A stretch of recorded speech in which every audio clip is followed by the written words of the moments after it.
गुलदस्ता से आज हम आपके लिए लेकर आए हैं गुरुदेव रविंद्रनाथ टैगोर की कहानी काबुली वाला। वाचिका है जया भट्टाचार्य।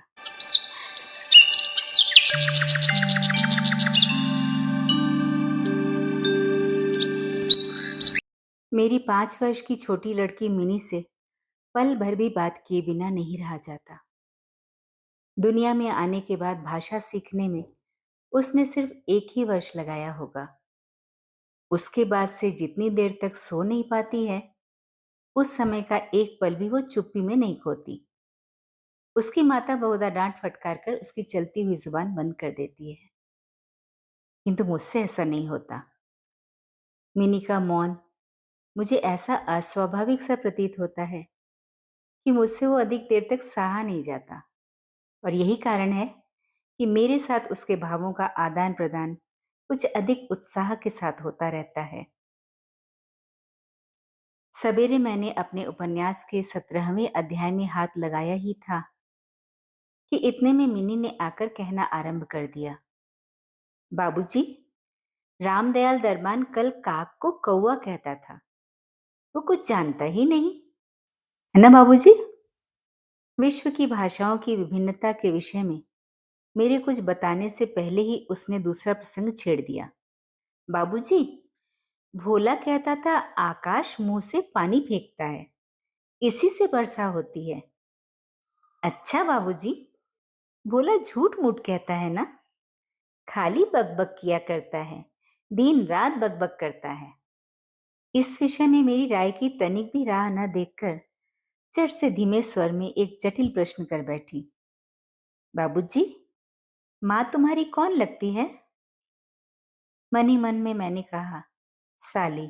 और फिर बोला, मिनी, तू जा भोला के साथ खेल, मुझे अभी काम है। अच्छा। तब उसने मेरी मेज के पार्श्व में पैरों के पास बैठकर अपने दोनों घुटने और हाथों को हिला हिलाकर बड़ी शीघ्रता से मुंह चलाकर अटकन बटकन दही चटा के कहना आरंभ कर दिया। जबकि मेरे उपन्यास के अध्याय में प्रताप सिंह उस समय कंचनमाला को लेकर रात्रि के प्रगाढ़ अंधकार में बंदी गृह के ऊंचे झरोखों से नीचे कलकल करती हुई सरिता में कूद रहे थे। मेरा घर सड़क के किनारे पर था। सहसा मिनी अपने अटकन बटकन को छोड़कर कमरे की खिड़की के पास दौड़ गई और जोर जोर से चिल्लाने लगी, काबुली वाला, ओ काबुली वाला।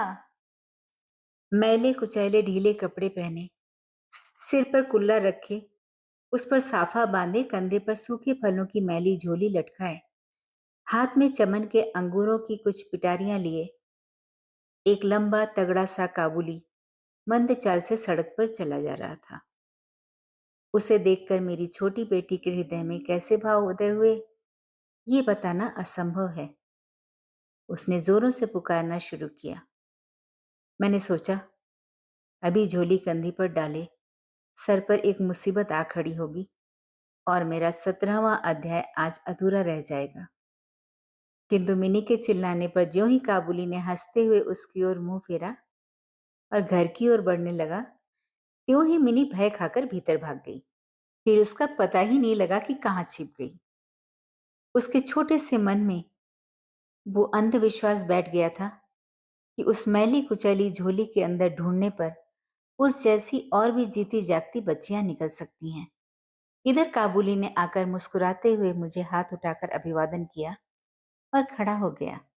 मैंने सोचा, वास्तव में प्रताप सिंह और कंचनमाला की दशा अत्यंत संकटापन्न है। फिर भी घर में बुलाकर इससे कुछ न खरीदना अच्छा न होगा। कुछ सौदा खरीदा गया। उसके बाद मैं उससे इधर उधर की बातें करने लगा। खुद रहमत, रूस अंग्रेज सीमांत रक्षा के बारे में गपशप होने लगी। अंत में उठकर जाते हुए उसने अपनी मिली जुली भाषा में पूछा, बाबूजी, आपकी बच्ची कहाँ गई? मैंने मिनी के मन से व्यर्थ का भय दूर करने के अभिप्राय से उसे भीतर से बुलवा लिया। वो मुझसे बिल्कुल लगकर काबुली वाला के मुख और झोली की ओर संदेहात्मक दृष्टि डालती हुई खड़ी रही। काबुली ने झोली में से किशमिश और खुबानी निकाल कर देना चाहा, पर उसने नहीं लिया और दुगुने संदेह के साथ मेरे घुटने से लिपट गई। उसका पहला परिचय इस प्रकार हुआ। इस घटना के कुछ दिन बाद एक दिन सवेरे मैं किसी आवश्यक कार्यवश बाहर जा रहा था। देखूं तो मेरी बिटिया दरवाजे के पास बेंच पर बैठी हुई काबुली से हंस हंस कर बातें कर रही है, और काबुली उसके पैरों के समीप बैठा बैठा मुस्कुराता हुआ उन्हें ध्यान से सुन रहा है और बीच बीच में अपनी राय मिली जुली भाषा में व्यक्त करता जाता है। मिनी को अपने 5 वर्ष के जीवन में बाबूजी के सिवा ऐसा धैर्य वाला श्रोता शायद ही कभी मिला हो। देखा तो उसका फिराक का अग्रभाग बादाम किशमिश से भरा हुआ है। मैंने काबुली से कहा, इसे ये सब क्यों दे दिया? अब कभी मत देना, कहकर कुर्ते की जेब से एक अठन्नी निकालकर उसे दी। उसने बिना किसी हिचक के अठन्नी लेकर अपनी झोली में रख ली। कुछ देर बाद घर लौटकर देखता हूं तो उस अठन्नी ने बड़ा भारी उपद्रव खड़ा कर दिया है। मिनी की माँ एक सफेद चमकीला गोलाकार पदार्थ हाथ में लिए डांट डपट कर मिनी से पूछ रही थी, तूने ये अठन्नी पाई कहां से, बता? मिनी ने कहा, काबुली वाले ने दी है। काबुली वाले से तूने अठन्नी ली कैसे, बता? मिनी ने रोने का उपक्रम करते हुए कहा, मैंने मांगी नहीं थी, उसने आप ही दी है। मैंने जाकर मिनी की उस अकस्मात मुसीबत से रक्षा की और उसे बाहर ले आया। मालूम हुआ कि काबुली के साथ मिनी की ये दूसरी ही भेंट थी। सो बात नहीं, इस दौरान में वो रोज आता रहा है और पिस्ता बादाम की रिश्वत दे देकर मिनी के छोटे से हृदय पर बहुत अधिकार कर लिया है। देखा कि इस नई मित्रता में बंधी हुई बातें और हंसी ही प्रचलित है। जैसे मेरी बिटिया रहमत को देखते ही हंसती हुई पूछती, काबुली वाला, ओ काबुली वाला, तुम्हारी झोली के भीतर क्या है? काबुली, जिसका नाम रहमत था, एक अनावश्यक चंद्र बिंदु जोड़कर मुस्कुराता हुआ उत्तर देता, हाँ बिटिया। उसके परिहास का रहस्य क्या है, ये तो नहीं कहा जा सकता। फिर भी इस नए मित्रों को इससे तनिक विशेष खेल सा प्रतीत होता है, और जाड़े के प्रभात में एक सयाने और एक बच्ची की सरल हंसी सुनकर मुझे भी बड़ा अच्छा लगता। उन दोनों मित्रों में और भी एक आध बात प्रचलित थी। रहमत मिनी से कहता, तुम ससुराल कभी नहीं जाना, अच्छा? हमारे देश की लड़कियां जन्म से ही ससुराल शब्द से परिचित रहती हैं, किंतु हम लोग तनिक कुछ नई रोशनी के होने के कारण तनिक सी बच्ची को ससुराल के विषय में विशेष ज्ञानी नहीं बना सके थे। अतः रहमत का अनुरोध वो स्पष्ट रूप से नहीं समझ पाती थी। इस पर भी किसी बात पर उत्तर दिए बिना चुप रहना उसके स्वभाव के बिल्कुल विरुद्ध था। उल्टे वो रहमत से ही पूछती, तुम ससुराल जाओगे? रहमत काल्पनिक ससुर के लिए अपना जबरदस्त घूंसा तान कर कहता, हम ससुर को मारेगा। सुनकर मिनी ससुर नामक किसी अनजाने जीव की दुर्वस्था की कल्पना करके खूब हंसती। देखते देखते जाड़े की सुहावनी ऋतु आ गई।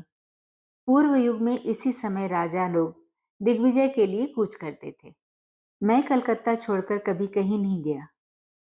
शायद इसीलिए मेरा मन ब्रह्मांड में घूमा करता है, यानी मैं अपने घर में ही चिर प्रवासी हूँ। बाहरी ब्रह्मांड के लिए मेरा मन सर्वदा आतुर रहता है। किसी विदेश का नाम आगे आते ही मेरा मन भी वहीं की उड़ान लगाने लगता है। इसी प्रकार किसी विदेशी को देखते ही तत्काल मेरा मन सरिता पर्वत बीहड़ वन के बीच में एक कुटीर का दृश्य देखने लगता है और एक उल्लासपूर्ण स्वतंत्र जीवन यात्रा की बात कल्पना में जाग उठती है। इधर देखा तो मैं ऐसी प्रकृति का प्राणी हूं जिसका अपना घर छोड़कर बाहर निकलने में सिर कटता है। यही कारण है कि सवेरे के समय अपने छोटे से कमरे में मेज के सामने बैठकर उस काबुली से गपशप लड़ाकर बहुत कुछ भ्रमण का काम निकाल लिया करता हूँ। मेरे सामने काबुल का पूरा चित्र खिंच जाता है। दोनों ओर उबड़ खाबड़ लाल लाल ऊंचे दुर्गम पर्वत हैं और रेगिस्तानी मार्ग, उन पर लदे हुए ऊंटों की कतार जा रही है। ऊंचे ऊंचे साफे बांधे हुए सौदागर और यात्री कुछ ऊंट की सवारी पर हैं तो कुछ पैदल ही जा रहे हैं। किसी के हाथों में बर्छा है तो कोई बाबा आदम के जमाने की पुरानी बंदूक थामे हुए हैं। बादलों की भयानक गर्जन के स्वर में काबुली लोग अपनी मिली-जुली भाषा में अपने देश की बातें कर रहे हैं। मिनी की माँ बड़ी वहमी तबीयत की है। राह में किसी प्रकार का शोरगुल हुआ नहीं कि उसने समझ लिया कि संसार भर के सारे मस्त शराबी हमारे ही घर की ओर दौड़े आ रहे हैं। उसके विचारों में ये दुनिया इस छोर से उस छोर तक चोर, डकैत, मस्त, शराबी, सांप, बाघ, रोगों, मलेरिया, तिलचिट्टे और अंग्रेजों से भरी पड़ी है। इतने दिन हुए इस दुनिया में रहते हुए भी उसके मन का ये रोग दूर नहीं हुआ। रहमत काबुली की ओर से भी वो पूरी तरह निश्चिंत नहीं थी। उस पर विशेष नजर रखने के लिए मुझसे बार बार अनुरोध करती रहती। जब मैं उसके शक को परिहास के आवरण से ढकना चाहता तो मुझसे एक साथ कई प्रश्न पूछ बैठती। क्या कभी किसी का लड़का नहीं चुराया गया? क्या काबुल में गुलाम नहीं बिकते? क्या एक लंबे तगड़े काबुली के लिए एक छोटे बच्चे का उठा ले जाना असंभव है? इत्यादि। मुझे मानना पड़ता कि यह बात नितांत असंभव हो, सो बात नहीं, पर भरोसे के काबिल नहीं। भरोसा करने की शक्ति सब में समान नहीं होती। अतः मिनी की मां के मन में भय ही रह गया, लेकिन केवल इसीलिए बिना किसी दोष के रहमत को अपने घर में आने से मना न कर सका। हर वर्ष रहमत माघ मास में लगभग अपने देश लौट जाता है। इस समय वो अपने व्यापारियों से रुपया पैसा वसूल करने में तल्लीन रहता है। उसे घर घर दुकान दुकान घूमना पड़ता है। फिर भी मिनी से उसकी भेंट एक बार अवश्य हो जाती है। देखने में तो ऐसा प्रतीत होता है कि दोनों के मध्य किसी षड्यंत्र का श्री गणेश हो रहा है। जिस दिन वो सवेरे नहीं आ पाता, उस दिन देखूं तो वो संध्या को हाजिर है। अंधेरे में घर के कोने में उस ढीले ढाले जामा पजामा पहने झोली वाले लंबे तगड़े आदमी को देखकर सचमुच ही मन में अचानक भय सा पैदा हो जाता है। लेकिन जब देखता हूं कि मिनी ओ काबुली वाला पुकारती हुई हंसती हंसती दौड़ी आती है और दो भिन्न भिन्न आयु के असम मित्रों में वही पुराना हास परिहास चलने लगता है, तब मेरा सारा हृदय खुशी से नाच उठता है। एक दिन सवेरे मैं अपने छोटे कमरे में बैठा हुआ नई पुस्तक की प्रूफ देख रहा था। जाड़ा विदा होने के पूर्व आज 2 दिन खूब जोरों से अपना प्रकोप दिखा रहा है। जिधर देखो उधर इस जाड़े की चर्चा है। ऐसे जाड़े पाले में खिड़की में से सवेरे की धूप मेज के नीचे मेरे पैरों पर आ पड़ी। उसकी गर्मी मुझे अच्छी प्रतीत होने लगी। लगभग 8 बजे का समय होगा। सिर से मफलर लपेटे उषा चरण सवेरे की सैर करके घर की ओर लौट रहे थे। ठीक इस समय राह में एक बड़े जोर का शोर सुनाई दिया। देखूं तो अपने उस रहमत को 2 सिपाही बांधे लिए जा रहे हैं। उनके पीछे बहुत से तमाशाई बच्चों का झुंड चला जा रहा है। रहमत के ढीले ढाले कुर्ते पर खून के दाग हैं और एक सिपाही के हाथ में खून से लथपथ छुरा। मैंने द्वार से बाहर निकलकर सिपाही को रोक लिया। पूछा, क्या बात है? कुछ सिपाही से और कुछ रहमत से सुना कि हमारे एक पड़ोसी ने रहमत से रामपुरी चादर खरीदी थी। उसके कुछ रुपए उसकी ओर बाकी थे, जिन्हें देने से उसने साफ इनकार कर दिया। बस इसी बात पर दोनों की बात बढ़ गई और रहमत ने छुरा निकालकर घोंप दिया। रहमत उस झूठे बेईमान आदमी के लिए भिन्न भिन्न प्रकार के अपशब्द सुना रहा था। इतने में काबुली वाला, ओ काबुली वाला पुकारती हुई मिनी घर से निकल आई। रहमत का चेहरा क्षण भर में कौतुक हास्य से चमक उठा। उसके कंधे पर आज झोली नहीं थी, अतः झोली के बारे में दोनों मित्रों की अभ्यस्त आलोचना न चल सकी। मिनी ने आते के साथ ही उससे पूछा, तुम ससुराल जाओगे? रहमत ने प्रफुल्लित मन से कहा, हाँ, वहीं तो जा रहा हूं। रहमत ताड़ गया कि उसका ये जवाब मिनी के चेहरे पर हंसी न ला सकेगा और तब उसने हाथ दिखाकर कहा, ससुर को मारता पर क्या करूं, हाथ बंधे हुए हैं। छुरा चलाने के जुर्म में रहमत को कई वर्ष का कारावास मिला। रहमत का ध्यान धीरे धीरे मन से बिल्कुल उतर गया। हम लोग अब अपने घर में बैठकर सदा के अभ्यस्त होने के कारण नित्य के काम धंधों में उलझे हुए दिन बिता रहे थे। तभी एक स्वाधीन पर्वतों पर घूमने वाला इंसान कारागार की प्राचीरों के अंदर कैसे वर्ष पर वर्ष काट रहा होगा, ये बात हमारे मन में कभी उठी ही नहीं। और चंचल मिनी का आचरण तो और भी लज्जाप्रद था। ये बात उसके पिता को भी माननी पड़ेगी। उसने सहज ही अपने पुराने मित्र को भूलकर पहले तो नबी नईस के साथ मित्रता जोड़ी, फिर क्रमशः जैसे जैसे उसकी वयोवृद्धि होने लगी, वैसे वैसे सखा के बदले एक के बाद एक उसकी सखियां जुटने लगी। और तो क्या, अब वो अपने बाबूजी के लिखने के कमरे में भी दिखाई नहीं देती। मेरा तो एक तरह से उसके साथ नाता ही टूट गया है। कितने ही वर्ष बीत गए। वर्षों बाद आज फिर शरद ऋतु आई है। मिनी की सगाई की बात पक्की हो गई। पूजा की छुट्टियों में उसका विवाह हो जाएगा। कैलाश वासिनी के साथ साथ अब की बार हमारे घर की आनंदमयी मिनी भी माँ बाप के घर में अंधेरा करके ससुराल चली जाएगी। सवेरे दिवाकर बड़ी सज धज के साथ निकले। वर्षों के बाद शरद ऋतु की ये नई धवल धूप सोने में सुहागे का काम दे रही है। कलकत्ता की सकरी गलियों से परस्पर सटे हुए पुराने ईंट झर गंदे घरों के ऊपर भी इस धूप की आभा ने एक प्रकार का अनोखा सौंदर्य बिखेर दिया है। हमारे घर पर दिवाकर के आगमन से पूर्व ही शहनाई बज रही है। मुझे ऐसा प्रतीत हो रहा है कि जैसे ये मेरे हृदय की धड़कनों में से रो रो कर बज रही हो। उसकी करुण भैरवी रागिनी मानो मेरी विच्छेद पीड़ा को जाड़े की धूप के साथ सारे ब्रह्मांड में फैला रही है। मेरी मिनी का आज विवाह है। सवेरे से घर बवंडर बना हुआ है। हर समय आने जाने वालों का तांता बधा हुआ है। आंगन में बांसों का मंडप बनाया जा रहा है। हर एक कमरे और बरामदे में झाड़ फानूस लटकाए जा रहे हैं और उनकी टक टक की आवाज मेरे कमरे में आ रही है। चलो रे, जल्दी करो, इधर आओ, की तो कोई गिनती ही नहीं है। मैं अपने लिखने पढ़ने के कमरे में बैठा हुआ हिसाब लिख रहा था। इतने में रहमत आया और अभिवादन करके खड़ा हो गया। पहले तो मैं उसे पहचान न सका। उसके पास न तो झोली थी और न पहले जैसे लंबे लंबे बाल और न चेहरे पर पहले जैसी दिव्य ज्योति ही थी। अंत में उसकी मुस्कान देखकर पहचान सका कि वो रहमत है। मैंने पूछा, क्यों रहमत, कब आए? उसने कहा, कल शाम को जेल से छूटा हूं। सुनते ही उसके शब्द मेरे कानों में खट से बज उठे। किसी खूनी को मैंने कभी आंखों से नहीं देखा था। उसे देखकर मेरा सारा मन एकाएक सिकुड़ सा गया। मेरी यही इच्छा होने लगी कि आज के इस शुभ दिन में वो इंसान यहां से टल जाए तो अच्छा हो। मैंने उससे कहा, आज हमारे घर में कुछ आवश्यक काम है, सो आज मैं उसमें लगा हुआ हूं।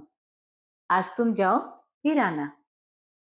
मेरी बात सुनकर वो उसी क्षण जाने को तैयार हो गया, पर द्वार के पास आकर कुछ इधर उधर देखकर बोला, क्या बच्ची को तनिक नहीं देख सकता? शायद उसे यही विश्वास था कि मिनी अब तक वैसी ही बच्ची बनी है। उसने सोचा हो कि मिनी अब भी पहले ही की तरह काबुली वाला, ओ काबुली वाला पुकारती हुई दौड़ी चली आएगी। उन दोनों के पहले हास परिहास में किसी प्रकार की रुकावट न होगी। यहां तक कि पहले की मित्रता की याद करके वो एक पेटी अंगूर और एक कागज के दोने में थोड़ी सी किशमिश और बादाम शायद अपने देश के किसी आदमी से मांग तांग कर लेता आया था। उसकी पहले की मैली कुचैली झोली आज उसके पास न थी। मैंने कहा, आज घर में बहुत काम है, सो किसी से भेंट ना हो सकेगी। मेरा उत्तर सुनकर वो कुछ उदास सा हो गया। उसी मुद्रा में उसने एक बार मेरे मुख की ओर स्थिर दृष्टि से देखा, फिर अभिवादन करके दरवाजे के बाहर निकल गया। मेरे हृदय में जाने कैसी एक वेदना सी उठी। मैं सोच ही रहा था कि उसे बुलाऊं। इतने में देखा तो स्वयं ही आ रहा है। वो पास आकर बोला, ये अंगूर और कुछ किशमिश बादाम बच्ची के लिए लाया था, उसको दे दीजिएगा। मैंने उसके हाथ से सामान लेकर पैसे देने चाहे, लेकिन उसने मेरे हाथ को थामते हुए कहा, आपकी बहुत मेहरबानी है बाबू साहब, हमेशा याद रहेगी। पैसा रहने दीजिए। तनिक रुक कर बोला, बाबू साहब, आपकी जैसी मेरी भी देश में एक बच्ची है। मैं उसकी याद कर कर कर आपकी बच्ची के लिए थोड़ी सी मेवा हाथ में लेकर आया करता हूँ। मैं ये सौदा बेचने नहीं आता। कहते हुए उसने ढीले ढाले कुर्ते के अंदर हाथ डालकर छाती के पास से एक मैला कुचैला मुड़ा हुआ कागज का टुकड़ा निकाला और बड़े जतन से उसकी चारों तहें खोलकर दोनों हाथों से उसे फैलाकर मेरी मेज पर रख दिया। देखा कि कागज के उस टुकड़े पर एक नन्हे से हाथ के छोटे से पंजे की छाप है। फोटो नहीं, तेल चित्र नहीं, हाथ में थोड़ी सी कालिख लगाकर कागज के ऊपर उसी का निशान ले लिया गया है। अपनी बेटी के इस स्मृति पत्र को छाती से लगाकर रहमत हर वर्ष कलकत्ता के गली कूचों में सौदा बेचने के लिए आता है और तब वो कालिक चित्र मानो उसकी बच्ची के हाथ का कोमल स्पर्श उसके बिछड़े हुए विशाल वक्षस्थल में अमृत उड़ेलता रहता है। देखकर मेरी आंखें भर आई और फिर मैं इस बात को बिल्कुल ही भूल गया कि वो एक मामूली काबुली मेवा वाला है। मैं एक उच्च वंश का रईस हूं। तब मुझे ऐसा लगने लगा कि जो वो है वही मैं हूं। वो भी एक बाप है और मैं भी। उसकी पर्वतवासिनी छोटी बच्ची की निशानी मेरी ही मिनी की याद दिलाती है। मैंने तत्काल ही मिनी को बाहर बुलवाया। हालांकि इस पर अंदर घर में आपत्ति की गई, पर मैंने उस पर कुछ ध्यान नहीं दिया। विवाह के वस्त्रों और अलंकारों में लिपटी हुई बेचारी मिनी मारे लज्जा की सिकुड़ी हुई मेरे पास आकर खड़ी हो गई। उस अवस्था में देखकर रहमत काबुल पहले तो सकपका गया। उससे पहले जैसी बातचीत न करते बना। बाद में हंसते हुए बोला, लल्ली, सास के घर जा रही है क्या? मिनी अब सास का अर्थ समझने लगी थी, अतः उससे पहले की तरह उत्तर देते न बना। रहमत की बात सुनकर मारे लज्जा के उसके कपोल लाल हो उठे। उसने मुंह को फेर लिया। मुझे उस दिन की याद आई जब रहमत के साथ मिनी का प्रथम परिचय हुआ था। मन में एक पीड़ा की लहर दौड़ गई। मिनी के चले जाने के बाद एक गहरी सांस लेकर रहमत फर्श पर बैठ गया। शायद उसकी समझ में ये बात एकाएक साफ हो गई कि उसकी बेटी भी इतने दिनों में बड़ी हो गई होगी और उसके साथ भी उसे अब फिर से नई जान पहचान करनी पड़ेगी। संभवतः वह उसे पहले जैसी नहीं पाएगा। इन 8 वर्षों में उसका क्या हुआ होगा कौन जाने। सवेरे के समय शरद की स्निग्ध सूर्य किरणों में शहनाई बजने लगी और रहमत कलकत्ता की एक गली के भीतर बैठा हुआ अफगानिस्तान के मेरू पर्वत का दृश्य देखने लगा। मैंने एक नोट निकालकर उसके हाथ में दे दिया और कहा, रहमत, तुम देश चले जाओ अपनी लड़की के पास। तुम दोनों के मिलन सुख से मेरी मिनी सुख पाएगी। रहमत को रुपए देने के बाद विवाह के हिसाब में से मुझे कुछ उत्सव समारोह के 2-1 अंक छांट कर काट देने पड़े। जैसी मेरे मन में थी वैसी रोशनी नहीं करा सका। अंग्रेजी बाजा भी नहीं आया। घर में औरतें बड़ी बिगड़ने लगी। सब कुछ हुआ, फिर भी मेरा विचार है कि आज एक अपूर्व ज्योत्सना से हमारा शुभ समारोह उज्जवल हो उठा। अभी आप सुन रहे थे गुरुदेव रविंद्रनाथ टैगोर की कहानी काबुली वाला। वाचिका थी जया भट्टाचार्य।